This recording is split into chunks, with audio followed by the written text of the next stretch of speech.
జై శ్రీరామ్ అండి. సాదీ ఖాన్ అనే ఒక లవ్ జిహాదీ గాడు వాడు ఏదైతే ప్రో అకాడమీ అని ఇక్కడ ఒక ఇన్స్టిట్యూట్ పెట్టాడు. ఇది మన కాకినాడలో ప్రో అకాడమీ. ఇది మన కాకినాడలో గుడారిగుంట సెంటర్కి దగ్గరలో ఉంది. మనం లవ్ జిహాద్ ఎక్కడో హైదరాబాదు, కేరళ, జమ్మూ కాశ్మీరు ఇలా కొన్ని రాష్ట్రాల్లో ఇంతవరకు చూసేవాళ్ళం. ఇప్పుడు మన ఆంధ్రప్రదేశ్ నేరుగా మన కాకినాడకే వచ్చేసింది. మన వాళ్ళు అందరూ సమానమే, అన్ని మతాలు సమానమే అన్న ఒక ముసుగులో మీ పిల్లల్ని ఎవరి దగ్గర చదివిస్తున్నారో, అసలు వాళ్ళు ఎవరో, అసలు వాడు ఆ కోచింగ్ చెప్పేవాడు ఏ మతానికి సంబంధించిన వాడో కనీసం ఆలోచించరు. మీరు ఆలోచన పాడు లేకుండా మన హిందువులు ఒక ఉన్నతమైన జాబ్లో ఉంటున్న కుటుంబమే, పెద్ద చదువుకున్న కుటుంబమే ఈరోజు లవ్ జిహాద్ బారిన పడి 2 కుటుంబాలు బలైపోయాయి. అంటే ఇక్కడ మన చుట్టూ ఉన్న వాళ్ళందరూ మంచివాళ్ళు, చుట్టూ ఉన్న వాళ్ళు చెడ్డవాళ్ళని ఇక్కడ అర్థం కాదు. మన కాకినాడకే ఈ లవ్ జిహాద్ వచ్చింది. వీడి వల్ల 2 కుటుంబాలు, హిందూ కుటుంబాలు 2 కుటుంబాలు నాశనం అయిపోయాయి.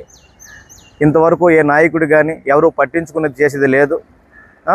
మీరు ఇక్కడ ఆలోచించుకోవాల్సిన విషయం, ఎంతో కాకినాడ సిటీ నడిబొట్టులో ఇంత చక్కగా ప్రో అకాడమీని ఒకటి పెట్టుకొని చిన్నపిల్లలు పట్టుకొని చిన్న పిల్లలు వాడు టచ్ చేయడం, వచ్చిన వాళ్ళ తల్లిదండ్రులు వీళ్ళందరినీ కూడా వీడు మాయ మాటలు చెప్పి వాళ్ళ కుటుంబాన్ని సర్వనాశనం చేశాడు. ఇది ఎంతవరకు కరెక్ట్? హిందూ సమాజం ఇంకా నిద్రమత్తులోనే ఇలా ఉంటే రేపు రాబోయే రోజుల్లో ఇంకెన్నైనా జరగవచ్చు. ప్రతిదీ కూడా నా వరకు రాలేదు, నా కొంప వరకు రాలేదు అనుకోకండి. అక్కడ సౌజన్య అనే ఆడపిల్ల, మన ఇంటి ఆడపిల్ల, ఆ తల్లిదండ్రులు కేవలం పరువు పోద్ది 10 మందికి తెలిస్తేనే కేవలం పరువు అనే ఒక ఆలోచనతో రాజమహేంద్రవరం వెళ్ళి గోదావరిలో దూకి చనిపోయారు. పరువు అంటే మన హిందువులకు ఒక్కరికేనా పరువు? అన్ని మతస్థులకి ఎవరికి పరువు గురించి వాళ్ళు ఆలోచించరా? ఒకసారి ఇది కంప్లైంట్ ఇవ్వడమో ప్రజలకు తెలియజేయడమో చేయాలి తప్పితే ఇలా ఆత్మహత్య చేసుకుంటే ఇలా ఒక్కొక్కరిని చంపుకుంటూ పోతారు వీళ్ళు. ముఖ్యంగా హిందువులందరికీ, ఆడపిల్లల తల్లిదండ్రులకి నేను చెప్పదలుచుకున్నది ఏంటంటే, మీరు మీ పిల్లల్ని ఏ ఇన్స్టిట్యూట్లో జాయిన్ చేస్తున్నారు, ఏ కాలేజీలో జాయిన్ చేస్తున్నారు, మీ పిల్లలకి కోచింగ్ అని టీచర్ జాబ్ అవ్వచ్చు, ఒక జిమ్ అవ్వచ్చు, మరింకొకటి అవ్వచ్చు, ఏదైనా సరే వాళ్ళు ఎవరు, ఏ మతానికి చెందిన వాళ్ళు కరెక్ట్గా ఉన్నారా లేదా, ఏ ఉగ్రవాద సంస్థనైనా వాళ్ళకైనా సెటప్ ఉందా, ఇంతకుముందు వాళ్ళు ఏం చేశారు, ప్రతిదీ ఎంక్వైరీ చేయండి. మీ పిల్లల ఫోన్ కూడా వీలైతే చెక్ చేయండి. ఎవరితో మాట్లాడుతున్నారో, వాళ్ళ స్నేహితులు ఎవరో తెలుసుకోండి. అసలు మన అమ్మాయి కాలేజీకి వెళ్ళి వస్తుందా, లేకపోతే ఫ్రెండ్స్ ఎవరైనా ఉన్నారో, ఆ ఫ్రెండ్స్ ఎవరితో కలిసి ఉన్నారనేది ఆలోచన చేయండి. ఎందుకంటే ఇప్పుడున్న ప్రదేశంలో మన హిందూ ఆడపిల్లలు అతి ప్రమాదంలో ఉన్నారు.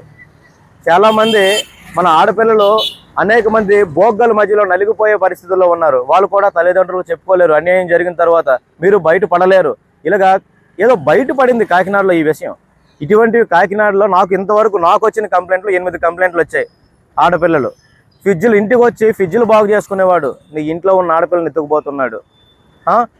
అనేక రంగాల్లో ఈ ఇన్స్టిట్యూట్ అనే కాదు, ఇలాంటివే కాదు, అనేక రంగాల్లో మన ఆడపిల్లలు బయటకు వెళ్ళిపోను. 8 కంప్లైంట్లు కూడా వాళ్ళు బయటకు చెప్పుకుంటే పరువులు పోతాయండి, మేము మా చుట్టాల బంధువుల దగ్గర మా విలువ పోతుంది అని చెప్పి కేవలం ఆడపిల్లలు వదులుకున్నారు. బిక్కుమని ఏడ్చారు నా దగ్గరికి వచ్చి. అయితే వీళ్ళు చనిపోవడంతో ఈరోజు బయట ప్రపంచం తెలిసింది. ఇలా చనిపోయి బయట ప్రపంచం తెలియని ఎన్ని బయటకు చెప్పుకోక లోపలే బాధపడి ఎన్ని.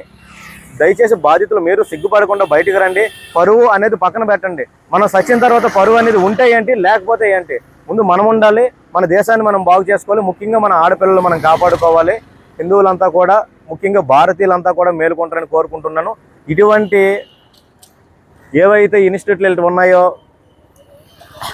ఇలాంటివి కాకినాడలోనే మన రాష్ట్రంలో ఎన్ని ఉన్నాయో ఒకసారి మీరు అబ్జర్వ్ చేయండి. ఇటువంటి వాళ్ళు విద్య అంటే ఒక గురువుతో సమానం అనమాట. ఇటువంటి దొంగ గురువులు ఎంతమంది ఉన్నారో ఒకసారి చూసుకోండి, ఆలోచించుకోండి. మీ పిల్లలు ఎక్కడ పంపిస్తున్నారో తెలుసుకోండి. ఎక్కడైనా మేలుకోండి.